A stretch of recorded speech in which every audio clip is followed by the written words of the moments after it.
মোবাইলের অতিরিক্ত ব্যবহার আমাদের বাচ্চাদের ধীরে ধীরে অলস বানিয়ে ফেলবে। আমাদের সবারই উচিত বাচ্চাদের আউটডোর গেম খেলতে দেওয়া। Hello everyone, welcome back to my channel. আমি সোহানা ওয়েলনেস থেকে সুস্বাগতম। কেমন আছেন আপনারা? আশা করি যে যেখানে আছেন সবাই ভালো আছেন। আলহামদুলিল্লাহ, আমিও ভালো আছি। তো চলে আসি মূল রেসিপিতে। আজকে আমি করব কিভাবে অল্প মাংস দিয়ে মজার একটি রেসিপি করা যায়। একটা সময় ছিল যখন মায়েদের দেখেছি কোরবানির মাংস অনেক করে একটা বড় হাঁড়িতে রান্না করতো।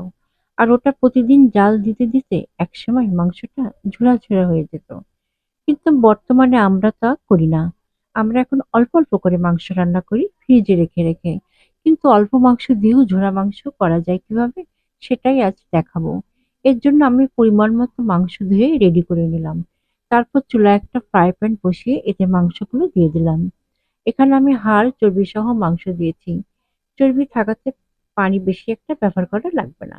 এখন মাংসগুলোর মধ্যে একে একে আদা বাটা 1 চা চামচ, রসুন বাটা 1 চামচ, জিরা হলুদ গুঁড়া 1 চামচ, মরিচের গুঁড়া 2 চামচ, দারুচিনি 3-4টে, এলাচ কালো এলাচ 4-5টা, রান্নার তেল 1.5 চামচ দিয়ে দিয়েছি, লবণ স্বাদ মতো। আমি ইচ্ছে করে মশলা কম দিয়েছি, আপনারা ইচ্ছে করলে বেশি করে দিতে পারেন। এখন মাংসগুলো 40 থেকে 45 মিনিট মিডিয়াম আঁচে রান্না করে নিব। মাংসের পানি শুকিয়ে আসলে সবগুলো মাংস আস্তে আস্তে ছাড়িয়ে নেব। এখানে মাংসের তেল সব শুকিয়ে গিয়েছি। এবার চুলায় একটা ফ্রাই প্যান বসিয়ে দিয়েছি, এতে পরিমাণ মতো তেল দিয়ে দিব।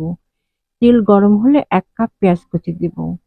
এটা নাড়তে থাকবো, চুলাটা এখন মিডিয়াম আছে আছে।